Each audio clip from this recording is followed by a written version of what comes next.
Okay, we are going to discuss this week the second part of the Shita of Maran Rav Ovadia Yosef in how he viewed the Kabbalat of Piskei Maran Shulchan Aruch and many different nafkaminot and how and the ramifications. So just to recap what we said last week, well, 2 weeks ago actually, and we'll recap it because especially the sound wasn't so good last week. So we'll make sure that we say the main yesod, the main principle that we said last week, which is the following. 2 weeks ago, that is. Maran Rav Ovadia was of the opinion that the Sfaradim were mikabel the Shulchan Aruch, kibalnu dat Maran ben leakel ben leachmir afilu neged elef poskim, and he based himself on beikar the Mishpat Tzedakah B'Yaakov ben Sur, one of the great Chachmei Morocco, who said that kibalnu dat Maran ben leakel ben leachmir ve'afilu elef poskim cholkin alav en lanu ela divrei Maran. Now, we mentioned that the Ben Ish Chai and Rav Pe'alim says a similar principle, and we mentioned that this is really the opinion of most Chachmei Sfarad. So, what was Rav Ovadia's Chidush? Rav Ovadia doesn't speak this out clearly. Rav Ovadia doesn't speak this out clearly in the Sfarim, but this was his opinion that in certain places he was meramis to this, he hinted to this, and his son speaks it out even more clearly, that the Kabbalah of Piskei Maran, the Kabbalah of Dat Maran was Kabbalah Kemara de Atra, was like a Rav. In other words, it wasn't just that. Well, it's a derech of psak that is not it's not a vadai. Rather, it's a bringing together the opinions. No, the opinion of Maran is like he's your Rav and like he's standing over here. Now, you would say that sounds very nice, but it's very difficult to say that principle. One of the big questions, so Rav Ovadia said that if that's the principle that the Kabbalah Piskei Maran is absolute, which means that we don't follow any other opinions, and that all the other opinions are kiklum kenegdo, we're going to see there's many ramifications to that. We're going to see that there's ramifications regarding Kimli in Hoshen Mishpat, regarding that Stam Veyesh, we follow the Stam totally, ramification that we're not machmir against Maran. But if that really is the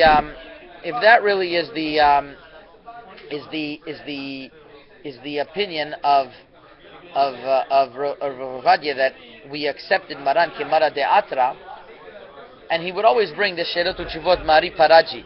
Mari Paraji was the Chachmei Mitzrayim, who says that when do we say that there's a machloket and you don't do this, or you don't go like this opinion? That's only if you're not in the place of the Mara Datra. But if you're in the place of the Mara Datra, you have to listen. Now, the Rav Ovadia just brings it that way. Mari Paraji wasn't speaking about the Shulchan Aruch. The Mari Paraji was speaking about the Rambam. He was talking about Eruvin, the opinion of the Rambam. Rav Ovadia brings the words of Mari Paraji and he applies it to the Shulchan Aruch, and he says that it's Yisrael, Atra de Maran, you have to follow Maran in everything. Now, the obvious question is that if you follow Maran in everything, why is it that there are so many things that we don't follow Maran? Safek brachot leakel. Even Rav Ovadia was of the opinion that there's a lot of brachot that you say Safek brachot leakel neged Maran. Now, if we are of the opinion that Kabbalat Maran is like a Kabbalat Mara de Atra, so how can it be that we are, well, Maran, you're our rabbi for everything, but brachot, we're a little afraid, so we won't follow you.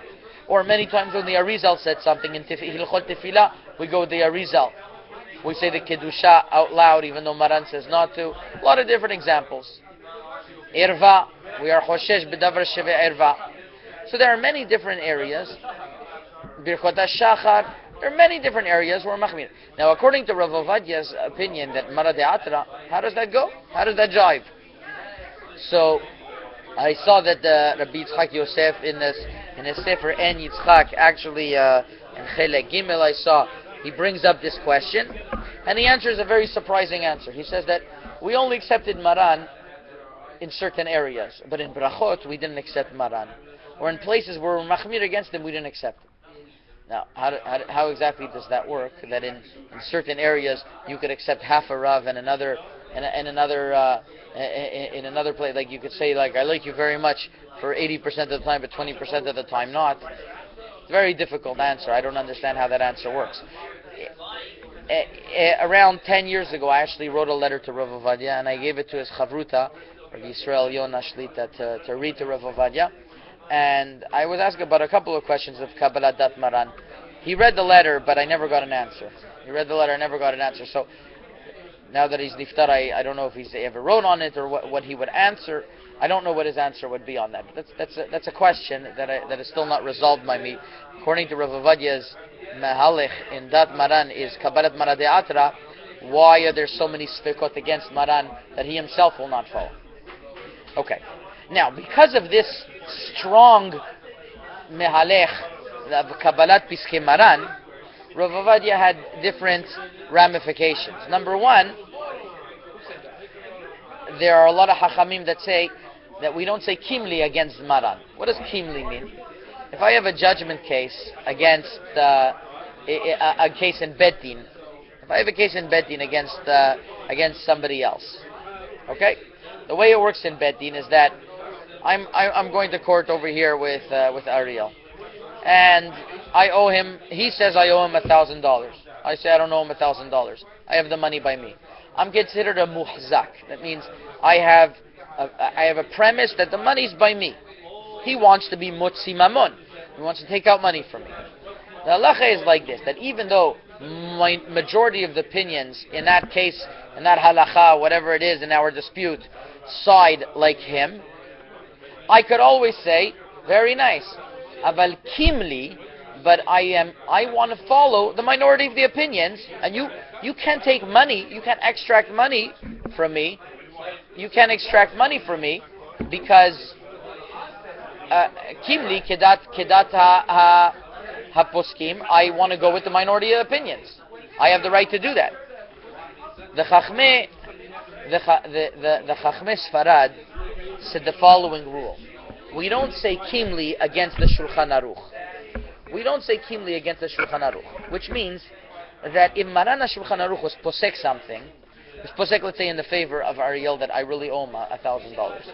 I can't say, well, even the Rama or the Shach, the Taz, or another opinion says not that way. Once the Shulchan Aruch was posek, I can't say kimli against it. It's like the other opinions don't exist. It's that strong, the Kabbalat Piskei Maran. Originally, Rav Ovadia didn't write this. In Yebiomer Chelek Gimel, he wasn't so clear. Over there, he wasn't so clear. In Chelek Dalid, in Chelek Hey even, he wasn't so clear in different places. But later on in his life, he became stronger and stronger, like the opinions, like the Gdolei Aharonim, I think it was Maram Galanti and others that held that we don't say Kimli against Dat Maran. Now, this was all I would say a ramification of the way that Rav Ovadia held that Kabbalat Piskei Maran is Kimara De'atra. Chachmei Morocco didn't follow this. Chachmei Morocco understood that Kabbalat Piskei Morocco was based on the ruling of Tre Migutalat, which means Maran held that we decide halacha based upon two of the three opinions. In other words, the Rif Rosh and Rambam, if there's two against three, we follow that. So we accepted that klal. So accepting Maran for us means we accepted that rule, that klal of Maran. And therefore, the Poskim Arab say that when Maran goes against that ruling, we don't follow Maran. Sometimes he goes against that ruling, we don't follow Maran.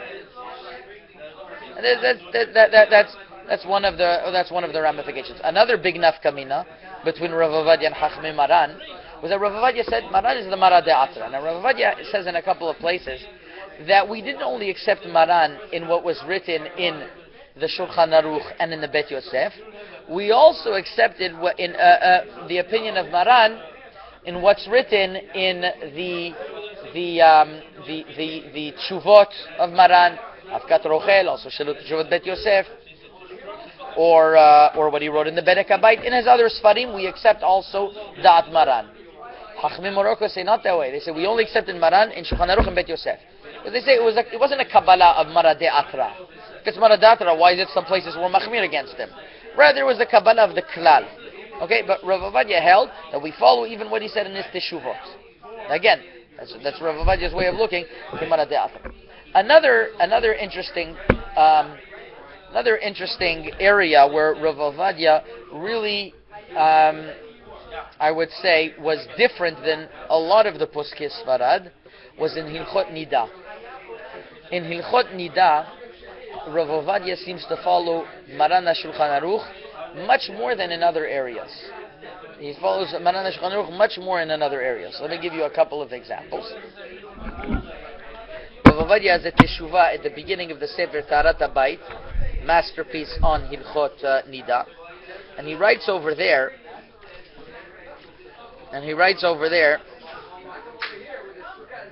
a question that even though we are machmir against Maran by davar sheba irva, anything that has to do with mamzerut, isure karet, or anything that has to do with serious questions of erva, nevertheless, in Hilchot Nida, we follow Maran and we are not machmir against Maran. And Rav Ovadia has a tshuva about this in the beginning of the Sefer Taharat HaBayit, because he says that Nida is not considered a davar sheba irva.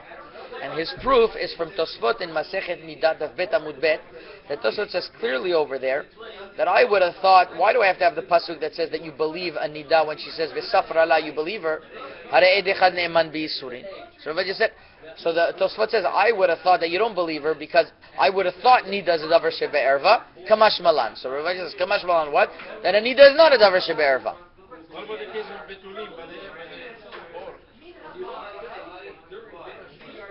A lot of cases he passes is posek like Maran.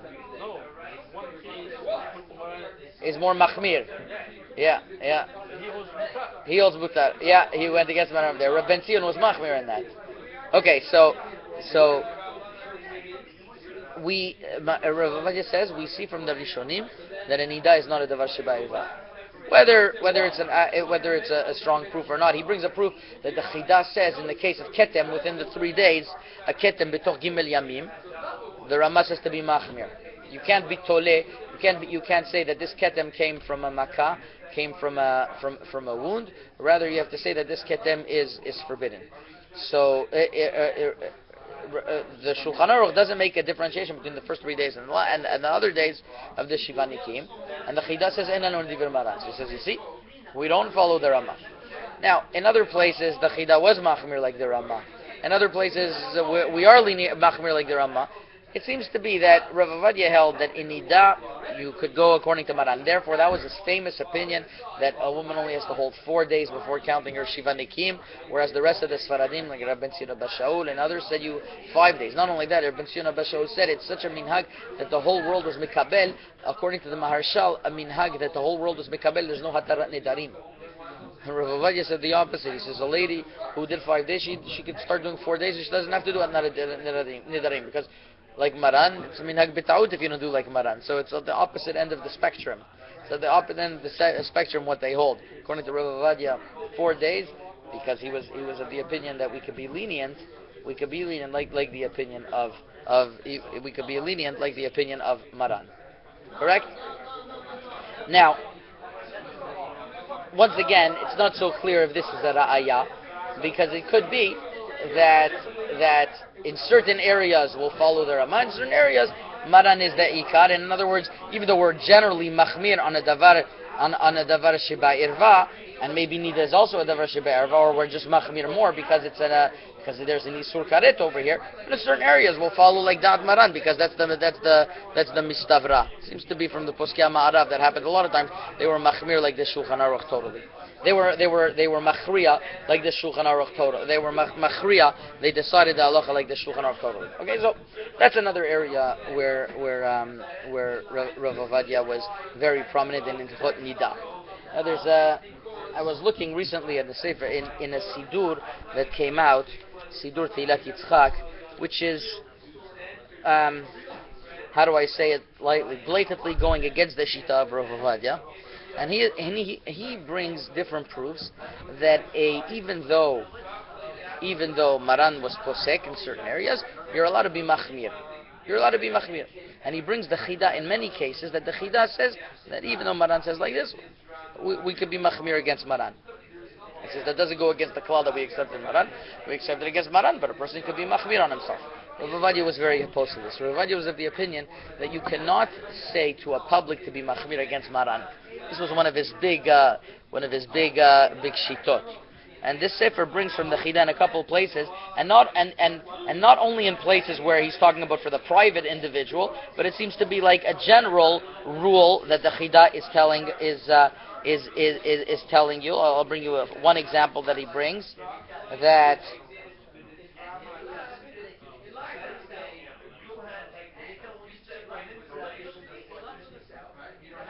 he says,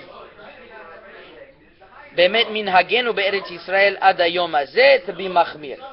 So what's he telling? He's not telling you privately. He's telling you that's a general minhag. Seems to be that the chida himself held you in public you could be machmir against dat Maran. So it's not so clear what Rav Ovadia did with those ra'ayot. I didn't find any yishulim.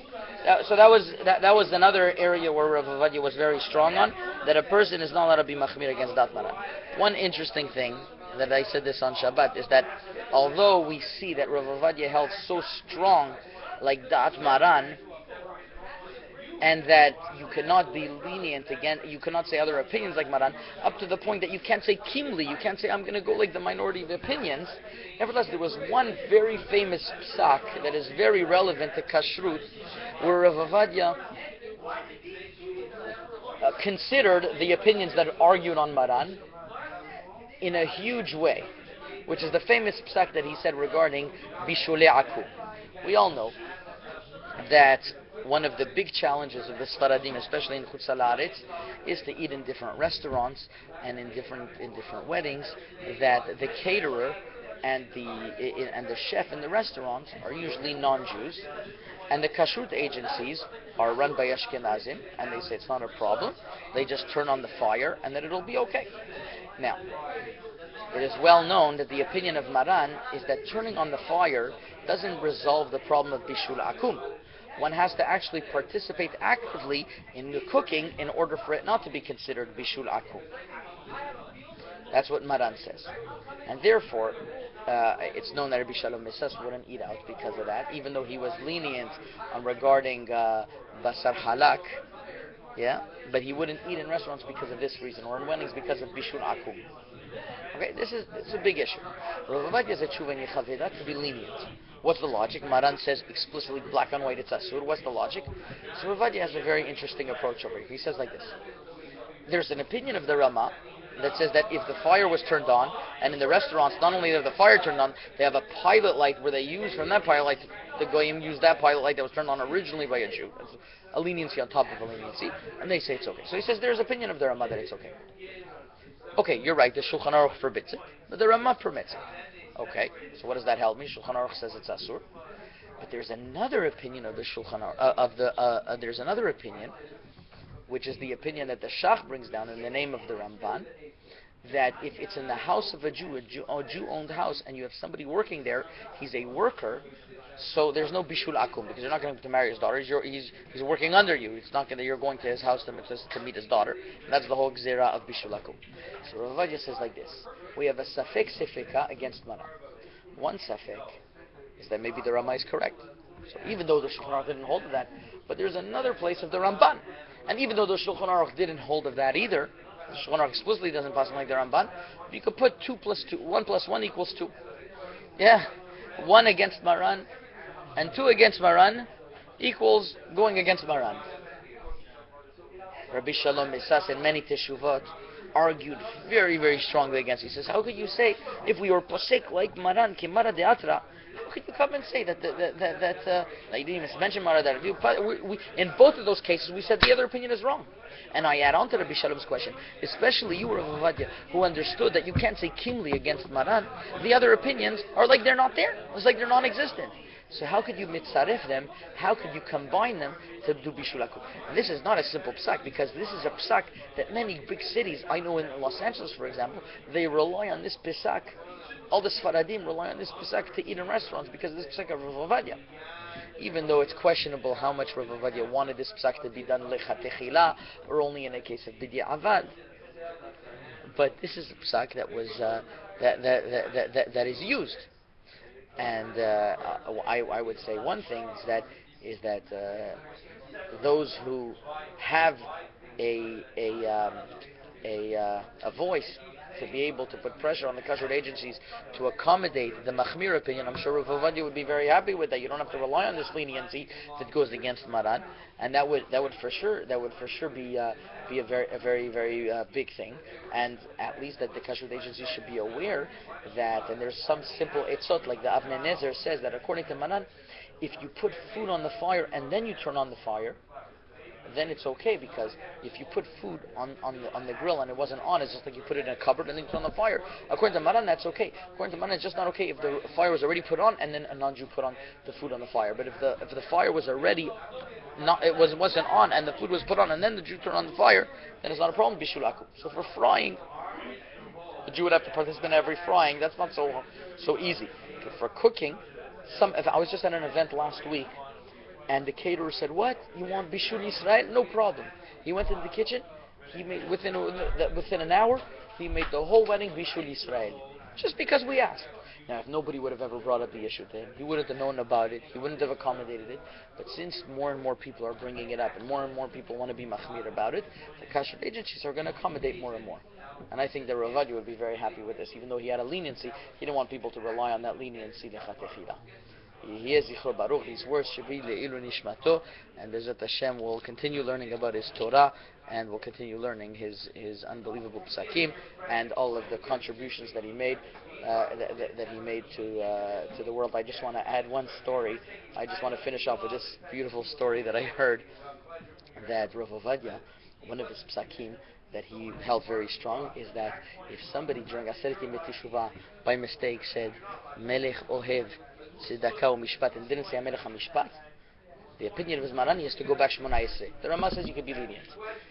Kaf HaChaim, Ben Ish Chai, Chachmei Morocco, they all say you could be lenient and you don't have to go back. But Rav Ovadia was the opinion you have to go back. So there was one time that his children, they misbehaved. So he, as a punishment, what did he do?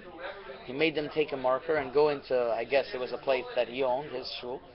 I don't know, he made them go to every single sidur, and any sidur where it said Eno Choser by Melech Ohev Tzedakah u'Mishpat during Aseret Yemei Teshuvah, if you made a mistake, Eno Choser, cross out the Eno. So they had to laboriously fix everything up. That was his ofen chinuch. That was his punishment. That's a wonderful story regarding halacha. Okay, Hazaku Baruch.